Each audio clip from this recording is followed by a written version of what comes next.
দর্শক, এই বছর অতিবৃষ্টির জন্য এবং ঝড়ো হওয়ার জন্য পাটগুলো ভেঙে চুরমার হয়ে গিয়েছিল। এবছর ধারণা করছিলাম যে পাটের ফলন বিগত বছরের তুলনায় বেশি হবে, কিন্তু এই বছর ফলন আরও কম হবে। দেখেন যে এক পাখি জমি, অর্থাৎ এখানে 26 শতক জমিতে পাট কাটছি, 700 পাট হয়েছে, অর্থাৎ 700 আটি। এই 700 আটি পাট লম্বা বেশি হয়ে উঠতে পারে না এবং আশও বেশি একটা ভালো হবে না, কারণ আপনারা জানেন পাট দেখে বলে দেওয়া যায় যে কোন পাটের ফলন বেশি হবে। আনুমানিক ধারণা করছি 3 মণ 3.5 মণের মতো হতে পারে, এর চেয়ে বেশি হবে না। এখন বলেন, এক পাখি জমিতে প্রায় 14-15 হাজার টাকা খরচ। এখন 3 মণ 3.5 মণ পাট হলে পারে কয় টাকা বিক্রি করব আর কয় টাকা কি করব।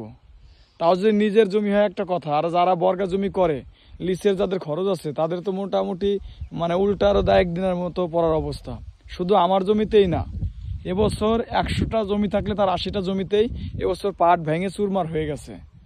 তার মানে এই বছর পাটেও কৃষক লস করবে। যাদের পাট ভেঙে না গেছে তারা লাভবান হবে, আর যাদের ভেঙে গেছে তারা এবছর লসের সম্মুখীন হবে।